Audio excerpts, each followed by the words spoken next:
Hey folks, happy Saturday morning rant. I had a chance to walk through some prisons this week. Not tour prisons, because that would act as if I'm there to see the fucking animals. And I know some of you like to tour prisons, but I walked through a prison. And the reason I walk through prisons now, even now that I'm in the private sector, I know people in nonprofit, they walk through prisons all the time, but many of them are doing that shit to be fucking performative and just show that, oh, I have proximity to the people I say I care about. I do it because it gives me a tremendous amount of fucking humility. Because I have a lot of privilege, right? I have the privilege of my freedom. I have the privilege of saying I'm doing work on behalf of other people. I have the privilege, like I could be out here yelling about I'm speaking for the voiceless. I don't believe in voiceless. I believe in people who've been silenced. But there's a lot of people who've been silenced in our criminal justice system. And I hold myself out as speaking on their behalf. And even though I served time in prison, I still don't think that's enough to give me the privilege to speak on behalf of other people without exercising some fucking level of humility about it.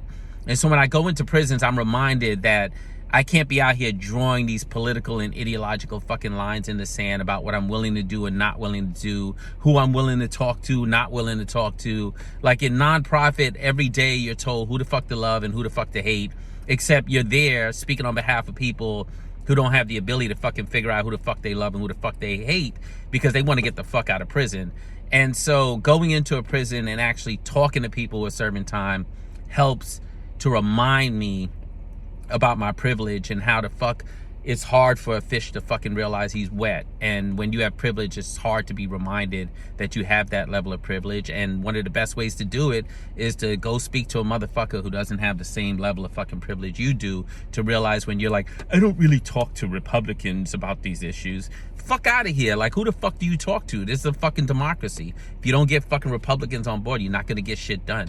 I don't talk to conservatives. I don't talk to libertarians. They're just here, you know, because they want to save money. So fucking, I don't give a fuck why they're here.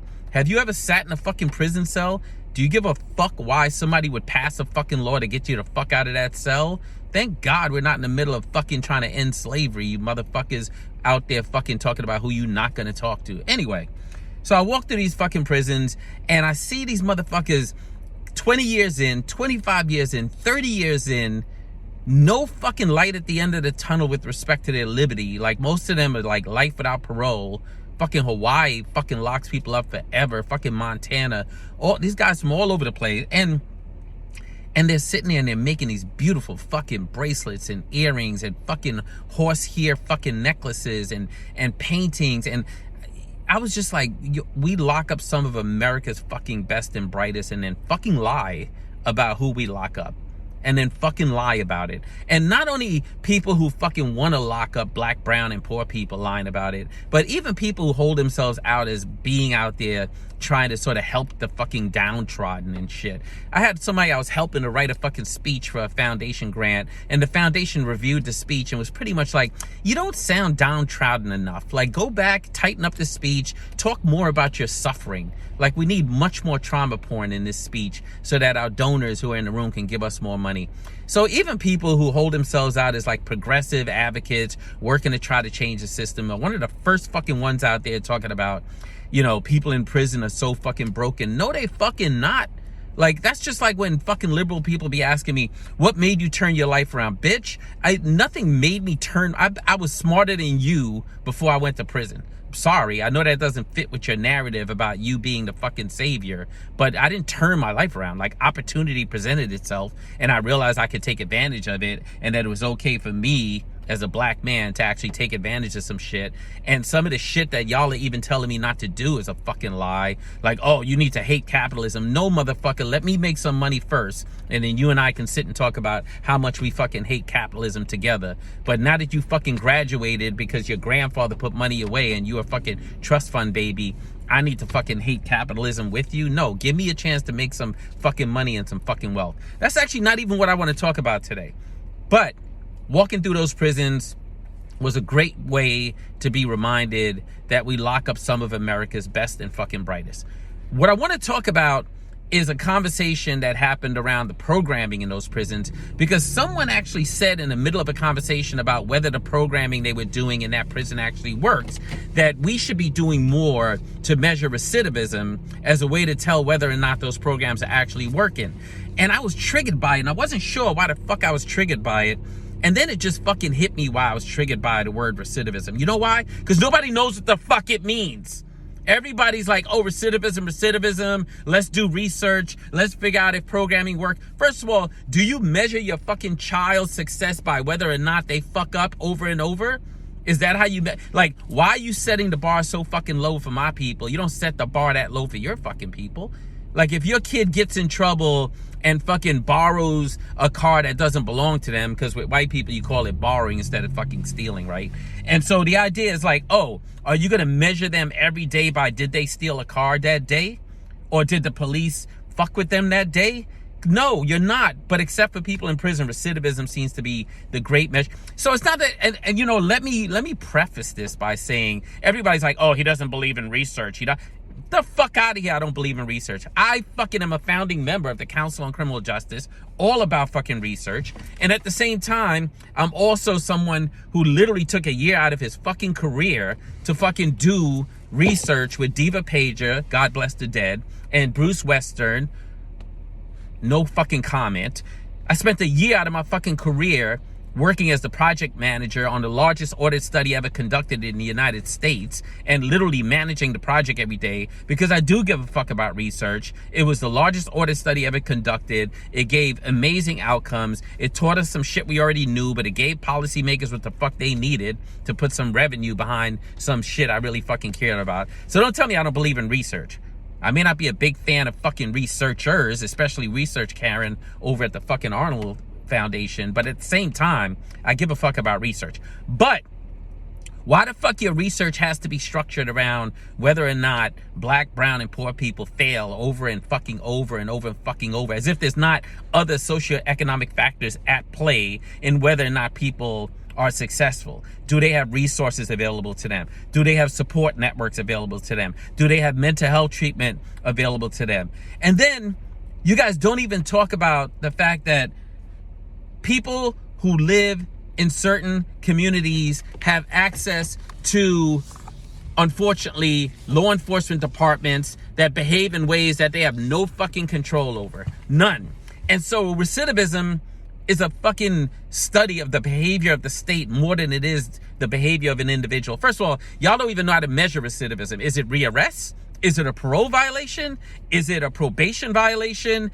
Is it a reconviction? Is it a reincarceration? What the fuck is it?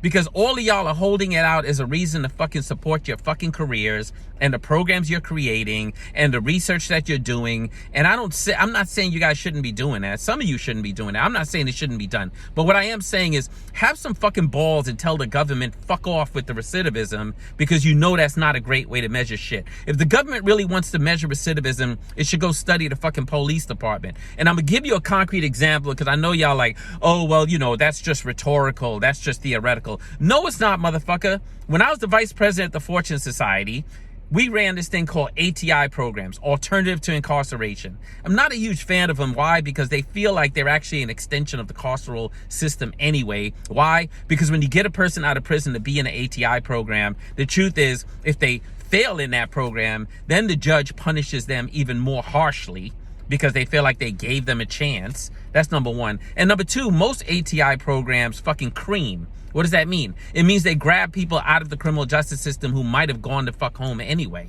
And now they're in your ATI program for 6 to 12 months with nothing but an opportunity to fucking fail and then be punished more harshly.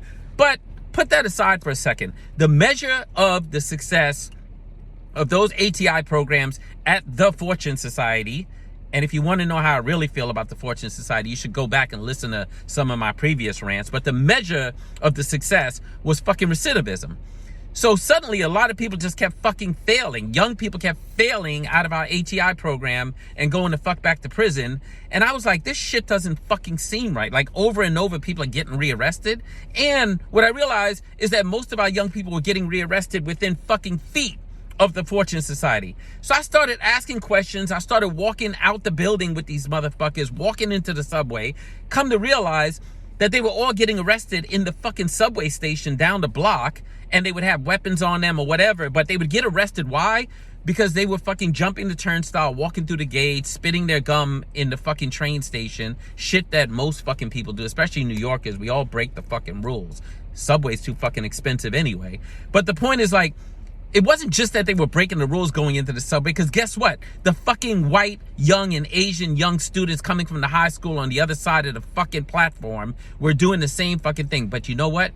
The NYPD rookie officers were stationed at that particular police station. And you know what these police officers learned really quickly? That if you lock a motherfucker up at the end of your shift, you could get overtime.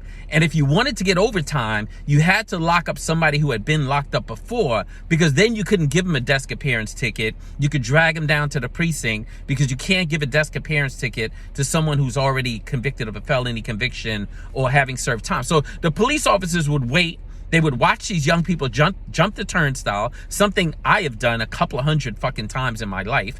And then they would grab the students who were connected to the Fortune Society, and they'd be like, give me your ID. And these kids would give them their non-driver's license. And you know what the cops would say to them? No, motherfucker, give me your Fortune Society ID. Why? Because they knew they were in these fucking ATI programs, and they knew the young black and brown kids on the right side of the fucking platform were the ones they could grab for breaking the law, take them to the precinct, get an extra 4 hours on their fucking overtime shift, and earn more money as a police officer. What the fuck does that have to do with recidivism? That's about police officers finding a very clever way to increase their fucking income. That's it. That's it. Like, we live in a capitalist society. Everybody's trying to make more money, except for police officers. The best way to make it is on the backs of black, brown, and poor people. And that's what they do. And I don't know who the fuck I'm mad at about that, except I'm not going to sit here and run a reentry program and run an ATI program and be talking about we really need to measure recidivism to understand the value of our Get the fuck out of here. You want to measure recidivism? Go talk to the police officer that just took his salary from $59,000 to $95,000 because he knows how to lock up the right kids in the fucking subway. That's what I got for you today. Saturday fucking morning. That's my fucking rant. I'm about to spend a whole day with a client doing an amazing fucking retreat to help this black woman build out her organization. Then I'm going to get on a fucking plane and go fly somewhere else and go do the same thing for somebody. Like, I fucking love my job. But you know why I love my job? Because I have found a way to fucking free up my voice, to be fucking financially independent, to say what the fuck I want, to not be caring about who the fuck comes for me. And people come for me. I don't know if y'all realize that. Like, these Saturday morning rants ain't fucking free. Freedom ain't fucking free. Being a black man telling the truth ain't fucking free. But keep coming for me. The more you come for me, the more fucking motivated I'm gonna get to speak out on this fucked up system of nonprofit, fucking prisons, all this shit, philanthropy, all of it. And it's not that I don't believe in it. I run a whole fucking business helping people to build out their nonprofits. But you know what the fuck? I only work with people who are fucking value driven. Does that mean they don't get it wrong? No. Sometimes they fucking get it wrong. They make really fucking poor decisions. But they revisit those decisions. They double down on their values. They fix the places where they made mistakes. They believe in true restorative justice. They believe in people being able to make mistakes and fucking come back. And the rest of y'all, fuck off. Got that out my system. Not gonna let anybody steal my rainbow, even on this rainy motherfucking day in Harlem. But it's glad to be home for a minute, and it's good to get this out so I could go enjoy the rest of my weekend. I hope you do the same. Peace.